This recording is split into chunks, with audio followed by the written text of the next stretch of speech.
l'heure du journal sur la chaîne du futur. Voici les titres de l'actualité du jour. Le ministère de l'économie et des finances organise une réunion technique pour faire le point sur l'état d'avancement du projet PAR-GFP. Il s'agit du plan d'action de la réforme de gestion des finances publiques du Togo. La réunion va durer 2 jours. Le 4e volet des résultats de l'enquête Afro-Baromètre a été rendu public ce mercredi.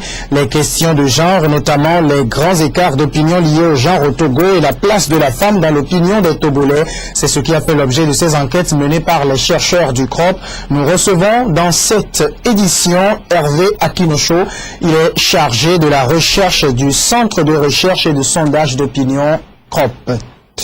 Et dans le volet politique de cette édition, il sera beaucoup question de la campagne électorale. Le collectif Sauvons le Togo a pris d'assaut le marché de Hanukopi pour appeler les commerçants et commerçantes à voter pour le CST le 25 juillet prochain, alors que les autres partis ont choisi d'autres milieux. Merci à vous tous de vous informer en notre compagnie.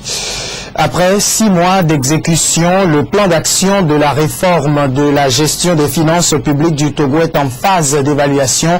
C'est à cet effet justement qu'une réunion technique se tient depuis ce jeudi et ce pour 2 jours. La réunion est organisée par le ministère de l'économie et des finances. Le but visé est simple, faire le point sur l'état d'avancement du projet à mi-parcours. Amen Assignon. En réunion technique depuis ce jeudi à Lomé, ces experts des finances et de l'économie ont pour principale mission de passer au crible les avancées et insuffisances enregistrées dans le compte du PAR-GFP, le plan d'action de la réforme de gestion des finances publiques pour la période 2013-2015, initié par le Togo pour réorganiser son économie. Depuis 2010, le pays s'est engagé dans un vaste programme de réforme des finances publiques. L'idée est d'assainir ce secteur et faire du Togo un pays émergent d'ici 2030. Ce sont des réformes très ambitieuses, mais pour lesquelles la trajectoire est maîtrisée par les autorités du ministère de l'économie et des finances. Donc globalement, si on prend les mesures qui sont réalisées et les mesures en cours, donc les 2 catégories de mesures, montrent l'effort du gouvernement à avancer avec les réformes. On a presque 79% de taux de réalisation. Donc en prenant les mesures réalisées et les mesures en cours. Voilà globalement ce que je peux dire pour le premier semestre. C'est encore trop tôt de faire un bilan, parce que c'est juste un semestre. Je pense que le bon bilan, on le fera après 12 mois de mise en œuvre de mesures, donc à la revue qui aura lieu à la fin de l'année 2013. En tout, 9 programmes sont pris en compte dans le PAR-GFP. Ils regroupent l'ensemble des domaines de la gestion des finances publiques. Entre autres, on peut retenir le cadre juridique, la programmation, la prévision et l'exécution budgétaire, le renforcement du contrôle, la décentralisation de l'administration financière et l'accompagnement de la décentralisation, les marchés publics ainsi que le renforcement des capacités. Ce communiqué du garde des Sceaux, ministre de la Justice chargé des relations avec les institutions de la République à présent, l'association des victimes de la torture au Togo, Asvito, a fait une déclaration préalable d'organisation d'un sit-in le jeudi 18 juillet 2013 dans le ministère de la Justice. L'objet de la manifestation est de demander la libération de son président et l'exécution de la décision de la Cour de justice de la CEDEAO relative aux suites de l'affaire d'atteinte à la sûreté de l'État rendue le mercredi 3 juillet 2013 à Abuja. Sur la première demande de libération de leur président, on rappelle que celui-ci fait l'objet de poursuites pour une infraction parfaitement identifiable dans l'arsenal juridique pénal et que sa détention est conforme aux lois de la République. En outre, il est défendu par un collectif d'avocats qui connaissent mieux que l'Asvito la voie à suivre pour obtenir sa libération. Sur la seconde demande, on observe qu'au lendemain de cette décision de la Cour de justice de la CEDEAO, nous en avons pris acte et précisé que nous étudions d'ores et déjà les voies et moyens pour les suites les plus appropriées à donner. Et sur ce point, nous avons reçu une première correspondance de leur conseil dans ce sens ce 17 juillet 2013 et les échanges sont en cours. Toutes ces explications ont été données aux représentants d'Asvito hier au cours de 2 audiences au ministère des Droits de l'Homme, de la consolidation de la démocratie et de la formation civique au ministère de la Justice, chargé des relations avec les institutions de la République où ils ont été reçus. Il suit de tout ce qui précède que la manifestation de ce jour par Asvito n'est attachée à aucun objet sérieux. Le communiqué est signé de Maître Chichao Tchaline, ministre de la Justice, garde des Sceaux, ministre de la Justice chargé des relations avec les institutions de la République. Nous poursuivons cette édition ce mercredi. Le Centre de recherche et de sondage d'opinion CROP a procédé à la dissémination du 4e volet de l'enquête Afrobaromètre. Cette fois-ci, les chercheurs du CROP se sont penchés sur les questions de genre, notamment les grands écarts d'opinion liés au genre au Togo et la place de la femme dans l'opinion des Togolais. Norbert Dansou a assisté à cette publication pour nous. Suivez son reportage. 4e et dernière dissémination de la 5e série des résultats Afrobaromètre au Togo, les enquêtes ont porté sur la question du genre. Si ces études en réalité ne font que repeindre un tableau déjà très connu des différences liées au genre, elles ont le mérite de montrer dans sa vraie proportion le grand écart lié à la gestion du genre. D'abord sur l'accès à l'information.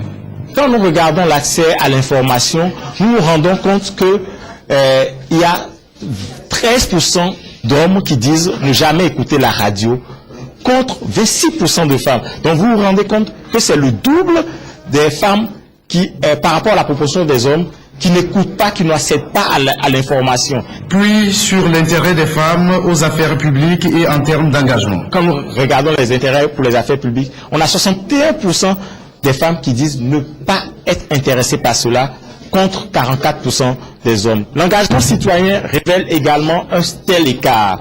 Donc, nous avons demandé aux Togolais, lors de la dernière présidentielle, combien de fois ils ont participé, à quelle fréquence ils ont participé au rassemblement de campagne.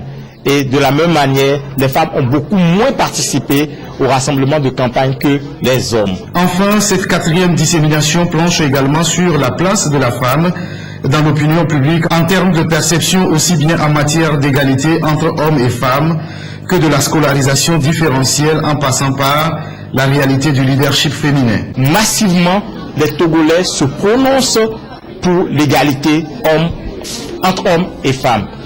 86% des Togolais disent être pour l'égalité des droits et des actions entre les hommes et les femmes. Nous avons aussi regardé le leadership au niveau féminin. Est-ce que les Togolais sont prêts à donner des postes politiques aux femmes? Et ils ont massivement répondu. À quasiment 9 Togolais sur 10 sont prêts à dire que les femmes doivent accéder au même poste de responsabilité que les hommes. Une 4e dissémination qui a également fait l'objet d'échanges et de discussions constructives, montrant ainsi l'intérêt du grand public pour cette question de genre. C'est un reportage présenté par Gaëtan Padjeba et nous retrouvons notre invité Hervé Akinocho. Vous êtes chargé de la recherche du CROP. Bonsoir. Bonsoir. Merci d'être passé dans cette édition. On vient de le voir, votre centre de recherche, le centre de recherche d'opinion, de sondage et d'opinion CROP. Vous avez procédé donc à la dissémination du 4e volet des enquêtes Afrobaromètre. Nous l'avons vu. Vous êtes penché sur les questions du genre. Dites-nous, quels sont les grands sujets sur lesquels les opinions des Togolais divergent en matière genre? Bon, effectivement, nous avons procédé à la 4e dissémination des résultats de l'enquête Afrobaromètre et nous avons une centaine de questions dans le questionnaire Afrobaromètre et nous avons regardé les écarts au fait par rapport au genre. Et nous avons 4 grands sujets qui font que la différence entre les hommes et les femmes sont assez grands. Et nous les avons mis en exergue. Le premier sujet, c'est l'accès à l'information, que ce soit au niveau audio, que ce soit au niveau écrit. En second lieu, il y a l'engagement citoyen, qui est également où il y a des grandes différences. Une troisième chose, c'est l'intérêt pour les affaires publiques. Et un troisième sujet, c'est le rejet des systèmes non démocratiques. Aussi bien les hommes que les femmes le rejettent, mais les hommes le rejettent beaucoup plus que les femmes. Donc si je dois aller un peu plus en détail, nous voyons que pour le premier point qui est l'accès à la radio, 2 fois plus de femmes disent ne pas écouter la radio que d'hommes. Donc vous avez 26% des femmes qui disent qu'elles n'ont pas accès à l'information à la radio et 13% d'hommes. Or, la radio aujourd'hui est quand même un média qui est démocratisé, partout, accessible à tous. Donc, je crois que c'est quand même un problème parce que cela va affecter leur appréciation même des questions d'actualité, des questions qui les touchent tous les jours. Donc, je crois que c'est un problème que nous avons tenu à relever. Ensuite, nous allons là où les choses se jouent. Sur cela, vous n'êtes pas allé à fond pour savoir ce qui pousse les femmes à rejeter les émissions à radio. Ça nous intéresse bien, nous qui sommes des médias. Non, c'est pas qu'elles rejettent les émissions radio. C'est peut-être qu'elles ont un peu moins d'intérêt, peut-être un peu moins de temps. Non, mais on ne leur a pas posé la question. Le questionnaire Afrobaromètre est un questionnaire standard dans tous les pays où l'enquête se passe. Donc, elle ne va pas dans les pourquoi pour le moment, mais elle relève les problèmes. Donc, ici, on n'a pas demandé aux femmes pourquoi elles ne suivent pas la radio. Donc, on ne peut pas répondre à cette question aujourd'hui. Mais, on peut avoir d'autres enquêtes qui peuvent approfondir ce sujet-là. Mais pour le moment, c'est qu'elle n'écoute pas et c'est un peu une préoccupation. Et sur les autres volets? Sur les autres volets, l'engagement citoyen, on a pris comme base, comme référence les dernières élections présidentielles. Et on leur a posé une série de questions qui allaient de la participation aux campagnes présidentielles, le travail pour un candidat, ou même de faire changer d'avis à quelqu'un qu'ils connaissent durant, ou s'ils sont proches d'un parti. Mais vous allez voir à nouveau que les écarts entre les hommes et les femmes sont suffisamment grands. Quand je prends pour, par exemple, la participation à des rassemblements de campagne, 31% des femmes déclarent avoir participé à des rassemblements lors de la dernière présidentielle, alors que vous avez 52% des hommes qui disent l'avoir fait. Donc vous voyez quasiment 21 points d'écart entre les hommes et les femmes. Donc les femmes sont moins présentes sur cette dimension. Et également quand nous allons aussi sur la dimension de l'engagement, de l'intérêt pour les affaires publiques, vous avez 61%. C'est quand même grand, c'est plus de la moitié des femmes qui disent qu'elles ne sont pas intéressées. Même moitié, c'est faible. C'est 6 sur 10. Alors que chez les hommes, vous avez 44%. Donc là également, c'est un écart de quasiment 20 points entre les hommes et les femmes. Donc, concernant ces questions politiques, il y a un grand écart. Le dernier point qui concerne les systèmes non démocratiques, nous avons 3 alternatives.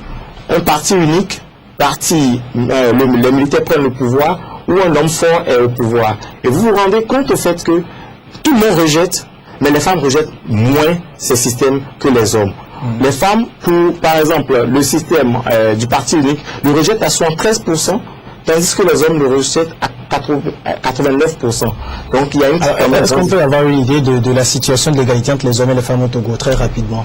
L'égalité, les Togolais soutiennent fortement l'égalité entre hommes et femmes. Vous avez 86% des Togolais qui se déclarent en faveur de l'égalité des droits hommes-femmes. Et cela est assez important. Et ça ne dépend pas du milieu de résidence ni du genre. C'est quand même assez fort. Et le Togo fait une bonne nouvelle. Le Togo fait mieux que la plupart des autres pays dont nous disposons des résultats. Le Bénin et 12 autres pays dont nous disposons des résultats actuellement. Donc il y a plus de Togolais qui souhaiteraient par exemple voir des femmes à l'Assemblée nationale.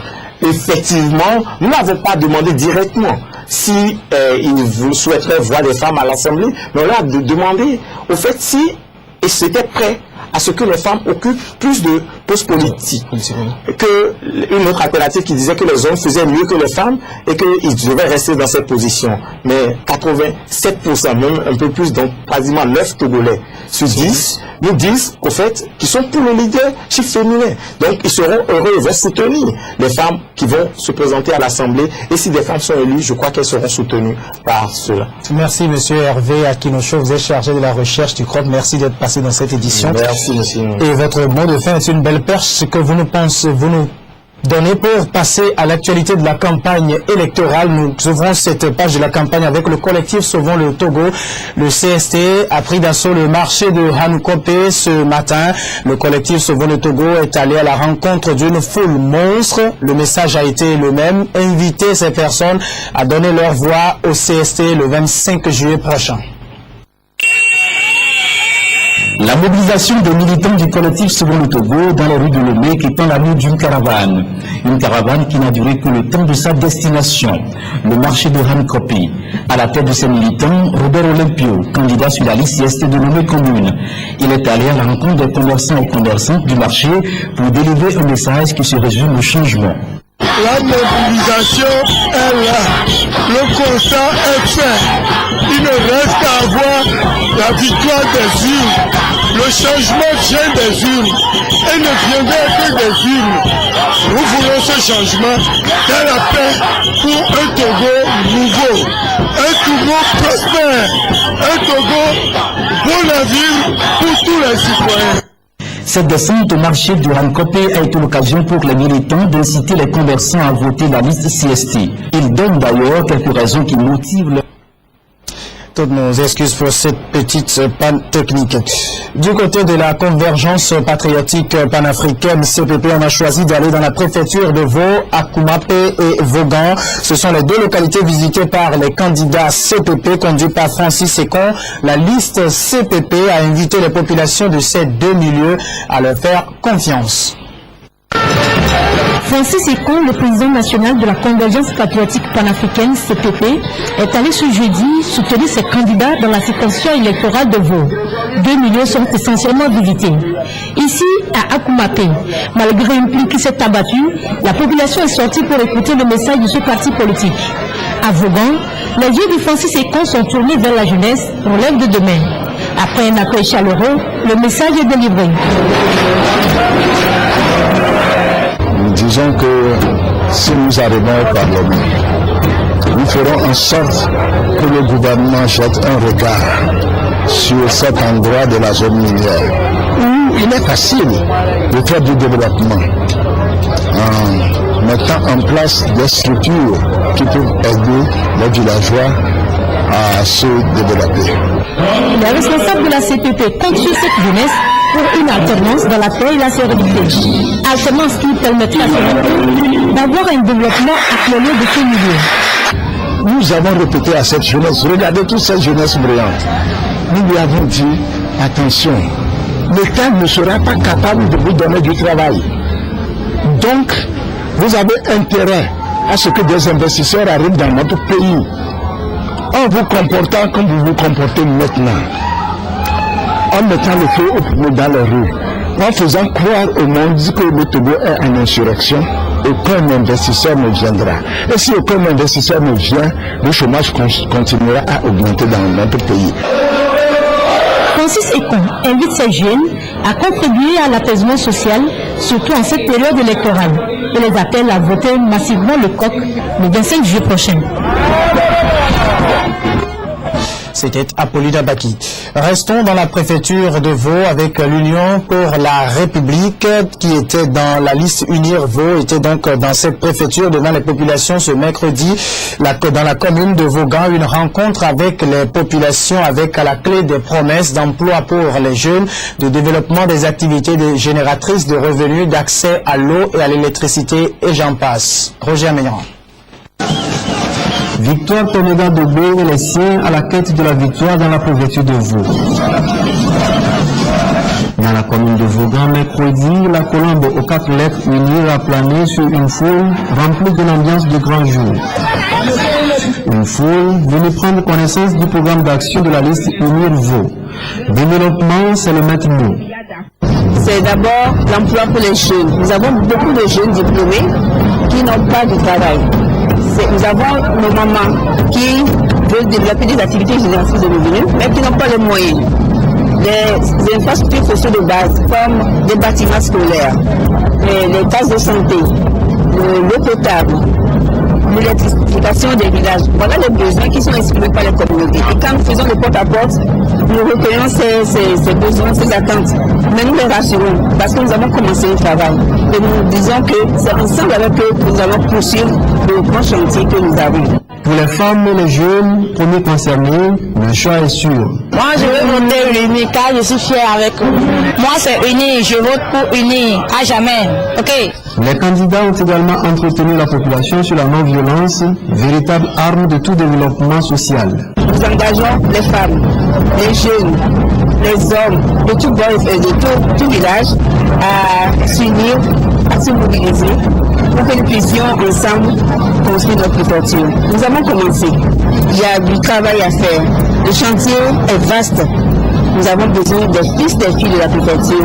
Donc le message, c'est un message de mobilisation, un message de détermination, un message d'espérance, parce que nous avons foi en l'avenir. En attendant le soir du 25 juillet, la colombe continue toujours par voler. Elle fait un tour ce jeudi sur les cantons d'Akobo. Restons toujours avec l'Union pour la République. Après Tado, les candidats de l'UNIR dans le moyen mono se sont descendus aujourd'hui à Saligbe. C'était donc mardi dernier. Dans la localité, ce sont les couturiers et couturières qui se réjouissent. 5 machines à coudre leur ont été gracieusement offertes par les candidats. Et ce mercredi, une rencontre a eu lieu entre les femmes UNIR et le groupement Ufomo à Tohou. Ugatipo nous raconte tout cela.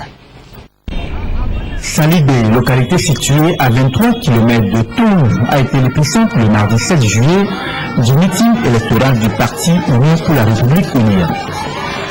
En offrant cette hospitalité aux autres, la population exprimait leur joie, relever les acquis du parti à Saligbe, mais aussi renouveler leurs doléances, dont la plus importante concerne les infrastructures routières. Le parti UNIR a fait des actions positives. Il y a la construction du CG, château d'eau, un mini château d'eau. UNIR a aidé les frères dans la fonction publique. Ce qui nous reste maintenant, nous sommes coupés de la capitale au chef-lieu de canton parce qu'il n'y a pas la route pour évacuer nos produits agricoles, on n'arrive pas. Fait nouveau, le discours a été accompagné d'actes concrets avec le don de 5 machines à coudre aux couturiers et couturières de Saligbe. Un acte généreux qui, selon les donateurs, n'a qu'une seule signification, œuvrer au développement du moyen. Paris n'est pas construit un seul jour. Nous avons commencé donc par les artisans, et en particulier les couturiers et les couturières, à leur offrant donc 5 machines avec qui puissent subvenir à leurs besoins.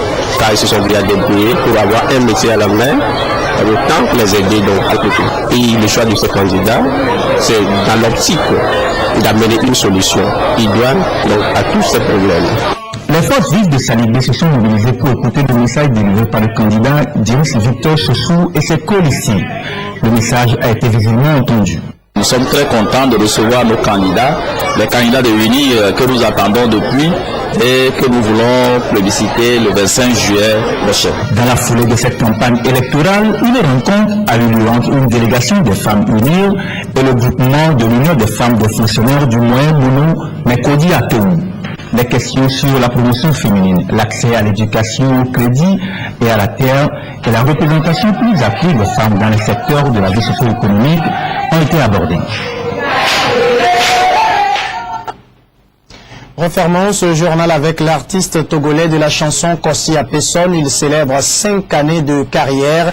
Il prévoit pour la circonstance un concert géant le samedi 20 juillet prochain. Et c'est pour parler de tout cela qu'il a rencontré la presse aujourd'hui. Ugatipo, Herman Congo.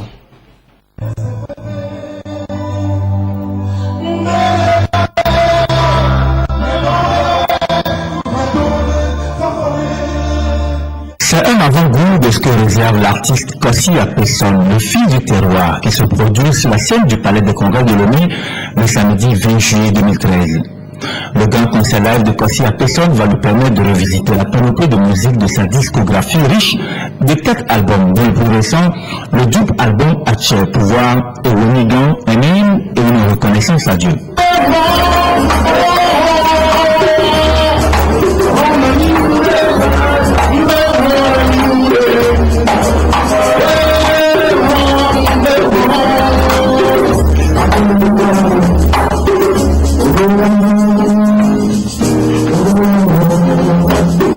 Devant la presse aujourd'hui, l'artiste ne cache pas son optimisme et invite le public à venir le soutenir pour ce triple événement.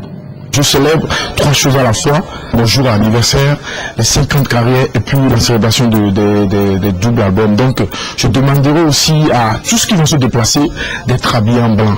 Parce que je me suis dit que si Dieu me donne le pouvoir de pouvoir rassembler un monde, une population, nous si on peut prier pour cette nation-là, ce public-là qui fera le déplacement et moi, nous allons implorer sur le Seigneur pour que la paix descende dans ce pays. Et c'est pour cela que je voudrais voir le palais de congrès tout en blanc et que cette lumière-là jaillisse sur ce pays-là. Alliant le tradit et le modernisme, Kossi Apeson est resté longtemps dans l'ombre de King Besson avant de trouver sa propre voie.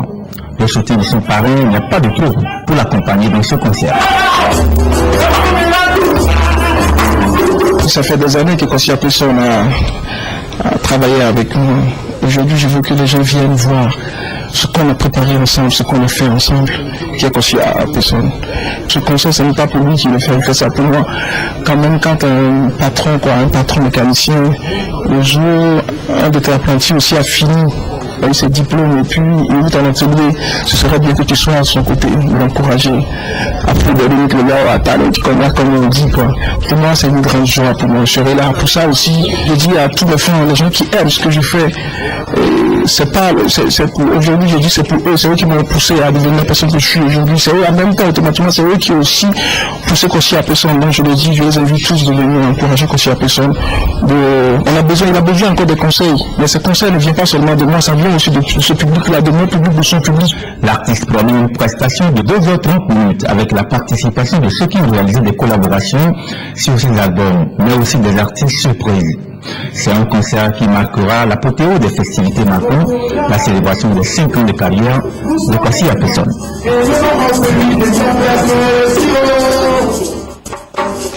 Qu'est-ce que le Togo regorge de talent? C'est la fin de cette édition. Merci à vous tous qui nous suivez depuis Bamako et partout ailleurs.